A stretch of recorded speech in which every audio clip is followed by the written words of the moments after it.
आईनी बेंच के जज जस्टिस जमाल मंदोखेल ने सिविलियंस के मिलिट्री ट्रायल केस की समाअत के दौरान अटॉर्नी जनरल से कहा कि ये पॉलिसी फैसला भी कर लें, सिविल निजाम नाकाम हो चुका, सब केसेस फौजी अदालत भेज दें। सुप्रीम कोर्ट में फौजी अदालतों में सिविलियंस के मिलिट्री ट्रायल के फैसलों के खिलाफ इंट्रा कोर्ट अपील पर समाअत जस्टिस अमीनुद्दीन खान की सरबराही में 7 रुकनी आईनी बेंच ने की। दौरान समाअत अटॉर्नी जनरल मसूर उस्मान ऐवान ने दलाइल देते हुए कहा कि मैंने 3 नुकात पर दलाइल देने हैं। 9 मई के वाकयात पर वजारत दिफा के वकील ख्वाजा हारिस भी दलाइल दे चुके हैं। मैं भी इस मामले पर कुछ तफसील अदालत के सामने रखूंगा। मेरे दलाइल का दूसरा हिस्सा मरकजी केस की समाअत के दौरान करवाई जाने वाली यकीन दहानियों पर होगा। अटॉर्नी जनरल ने कहा कि दलाइल का तीसरा नुक्ता अपील के हक से मुतल्लिक होगा। मिलिट्री ट्रायल का सामना करने वालों को अपील का हक देने का मामला पॉलिसी मीटर है, इस पर हदायत लेकर ही गुजारिशात अदालत के सामने रख सकता हूँ। पहले सिंध के नाल का मामला जेर बहस रहा, अब भारत ने जो कुछ किया इस पर सबकी तवज्जो है। आज आलमी अदालत इंसाफ रवानगी थी लेकिन मनसूख कर दी।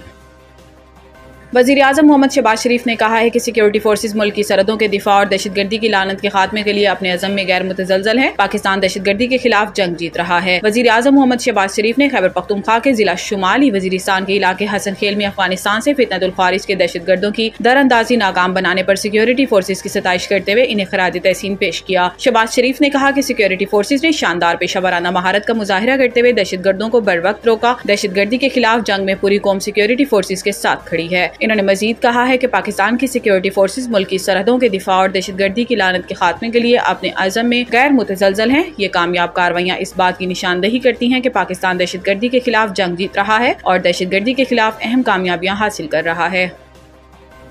चीन ने इंसदाद दहशतगर्दी के मौक़िफ़ पर पाकिस्तान की हिमायत का ऐलान कर दिया। चीनी वज़ीर ख़ारजा वांग यी ने नायब वज़ीर आज़म और वज़ीर ख़ारजा इसहाक डार से टेलीफोनिक रब्ता किया। इसहाक डार ने पाक भारत हालिया कशीदगी पर चीनी हम मनसब को ब्रीफिंग दी। चीन की जानिब से पाकिस्तान की तरफ से पहलगाम वाक़े की शफाफ तहकीकात के मुतालबे का खैर मकदम किया गया। इस मौका पर इसहाक डार ने कहा है कि पाकिस्तान दहशतगर्दी के खिलाफ पुरअज़म है और खित्ते में कशीदगी का ख्वाह है नहीं। पाकिस्तान मामले को संजीदगी और जिम्मेदारी से संभालने का इरादा रखता है। इस मौका पर चीनी वज़ीर ख़ारजा वांग यी का कहना था कि चीन खित्ते की सूरत हाल का बारीक बीनी से जायजा ले रहा है।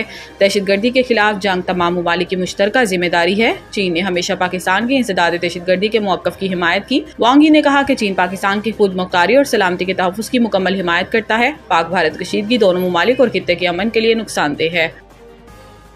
टैक्स की शरह बढ़ाने के बावजूद फेडरल बोर्ड ऑफ रेवेन्यू ने रवा माली साल के पहले 9 माह जुलाई त मार्च के दौरान गैर मनकुला जायदाद की खरीदो फरोख्त पर विद होल्डिंग टैक्स की मद में 169 अरब रुपए जमा किए, जबकि गुज़िश्ता माली साल की इस मुद्दत में ये वसूली 136 अरब रुपए थी। तफसीलात के मुताबिक FBI ने टैक्स शरों में इजाफे के बाद जायदाद की खरीदो फरोख्त पर टैक्स की रकम में 50% इजाफा करने का हदफ मुकर्रर किया, लेकिन अब तक माली साल 2024-25 के पहले 9 माह में टैक्स वसूली गुज़िश्ता माली साल की इसी मुद्दत के मुकाबले में तकरीबन 24% बढ़ गई है। टैक्स शरों में इस जबरदस्त इजाफे के बावजूद जायदाद के शोबे ने रवा माली साल के पहले 9 माह के दौरान खरीदो फरोख्त पर विद होल्डिंग टैक्स की मद में 169 अरब रुपए अदा किए। जायदाद के शोबे की टैक्सों की सूरत में शराकत गुज़िश्ता माली साल की इसी मुद्दत में 136 अरब रुपए थी, जो मौजूदा माली साल में अब तक 24.3% के इजाफे के साथ सामने आई है। ताहम हुकूमत ने जायदाद पर फेडरल एक्साइज ड्यूटी खत्म करने के लिए एक समरी पेश की, लेकिन इसकी कौमी खजाने में शराकत रवा माली साल के पहले 9 माह में 2 अरब रुपए से कम है।